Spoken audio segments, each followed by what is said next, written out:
Olá pessoal, eu sou o PK, The Soccer Guy, hoje estou aqui na companhia de Antônio. Portanto, nós vamos falar a respeito da partida, a primeira partida do Brasil frente à Suíça nessa Copa do Mundo de 2018. Lembrando que os jogos do Brasil faremos uma avaliação individual de cada jogo. Portanto, o jogo contra a Suíça, é bom lembrar que essa equipe brasileira é uma equipe que é difícil do torcedor criar uma identificação com os jogadores. São jogadores que estão mais preocupados com o cabeleireiro, os demais jogadores estão mais preocupados com o terno da Armani que possuem, enfim. Isso faz afastar muito o público e o interesse de muita gente por essa seleção brasileira, que é uma seleção forte, uma seleção que tem grandes chances de conquistar aí o hexacampeonato para o Brasil, uma seleção bem montada pelo Tite. Nessa feita, estreou contra a equipe da Suíça, que é uma boa equipe, uma equipe que possui o Rodrigues, o lateral esquerdo, que é muito bom, possui o Chaka, que é um excelente jogador de meio de campo, o Shaqiri à frente, é uma equipe bem montada, possui um bom goleiro, é uma equipe forte que seria um excelente teste para a equipe do Brasil. E o Brasil começou muito bem, na minha avaliação, principalmente pelo setor esquerdo. O Brasil é uma equipe capenga, uma equipe que tem um setor esquerdo muito forte, com o Marcelo, com o Neymar e com o Felipe Coutinho.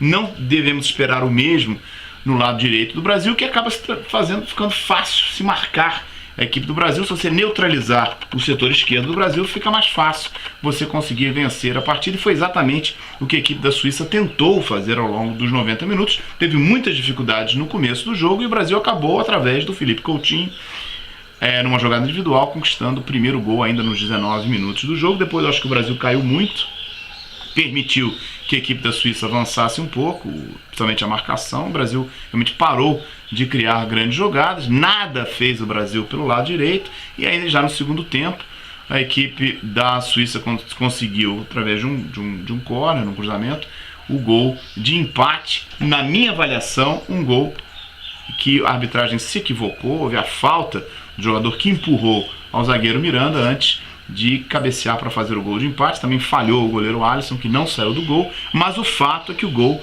não deveria ter sido legal e deveriam ter utilizado as câmeras para ver. Parece que até utilizaram as câmeras. Sim. E chegaram à conclusão de que o gol foi legal, que é um absurdo. É claro que o Miranda foi empurrado e na sequência fica muito mais difícil para ele se recuperar do empurrão para poder marcar o jogador suíço, e assim conseguiu o gol de empate. O Brasil depois procurou atacar de forma desordenada. Na minha avaliação, o Tite errou muito nas substituições, e com isso o Brasil acabou sofrendo esse empate de 1-1, que não é um resultado muito ruim para o Brasil, em vista que a Suíça é a equipe mais forte nesse grupo.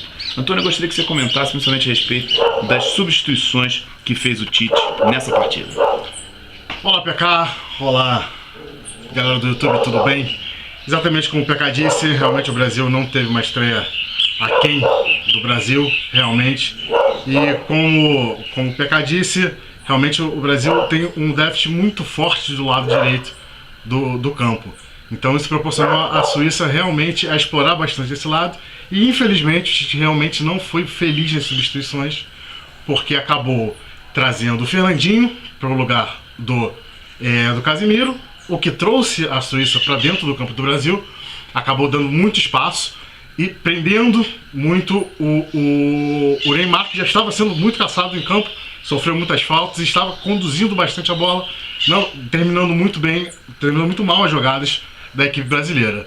Depois entra sai o Paulinho para a entrada do Renato Augusto, frisando que o Renato Augusto vem de lesão, ou seja, tá ainda sem ritmo de jogo. Ia trocar 6 por meia dúzia. Tem um jogador que é um volante, o Paulinho é um volante que chega muito bem à frente, e o Renato Augusto é mais um jogador de toque, de embolar no meio de campo. Não é um jogador que tenha nem mesmo a chegada que tem o jogador Paulinho. E o Fernandinho é um jogador que nem sequer deveria estar no grupo, depois do que fez na partida contra a Alemanha no 7-1, e não é um jogador que tenha nenhum poder de criação, que acrescentaria nada para que se conseguisse a vitória. Tanto que o Neymar, inclusive, reclamou da substituição durante o jogo.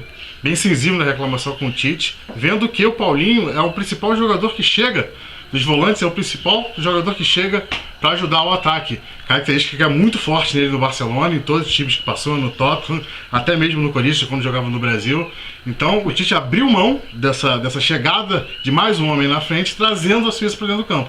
Ou seja, dificultando bastante o meio de campo do Brasil. E parece que ele tinha inclusive o Tyson, tinha o Douglas Costa. O Douglas Costa, que seria o jogador ideal para entrar nessa partida, até no lugar muito do William, até no lugar do Paulinho, para que o Brasil pudesse ter mais o poder de ataque, em vista de que o Gabriel Jesus realmente... Olha, o Gabriel Jesus é um jogador que não tem nenhuma característica de centroavante, é um jogador que não é um homem de área, eu acho que não deveria nem sequer ter sido convocado, é o titular da seleção brasileira e não possui as características, como se diz no futebol inglês, do número 9. Ele não é um centroavante, é mais um jogador, um meio ofensivo e esse esquema acabou não dando certo. O Brasil, como eu disse, não ataca pelo lado direito, tem essa jogada manjada pelo lado esquerdo, que aí tem jogadores de grande talento, mas nada cria pelo lado direito. Inclusive, é interessante que a Suíça atacou justamente pelo lado direito do Brasil, quer dizer, mesmo o Marcelo apoiando, o Shaqiri caiu muito pelo lado direito, sempre em cima do Danilo. E vale ressaltar, PK, também que a qualidade técnica do Danilo não é a mesma do Daniel Alves, tanto no apoio quanto na defesa.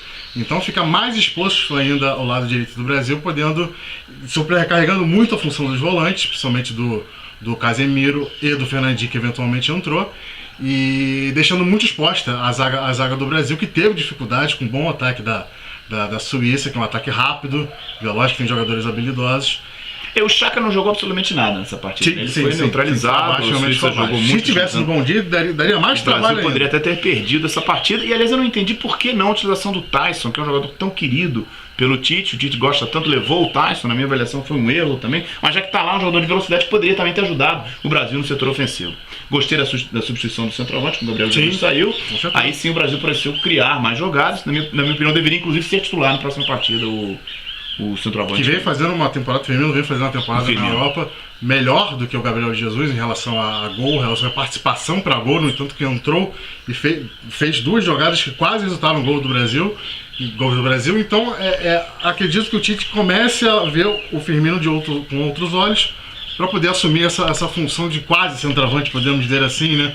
Que não é um centroavante de ofício, mas tem mais características que o Gabriel Jesus da função. E só para terminar, acho que não é um momento de desespero, acho que o Brasil consegue essa vaga, deve passar pela Costa Rica na próxima partida e aí chega contra a Sérvia numa situação muito boa para obter a classificação. Acho que Sérvia e Suíça será um jogo muito duro e o que acontecer aí eu acho que deixará o Brasil numa ótima posição para a classificação. Com certeza. Portanto, a gente fica assim, voltamos amanhã para falar a respeito dos próximos jogos, estaremos sempre presentes para falar a respeito dos jogos do Brasil de uma forma individual. Um abraço, tchau!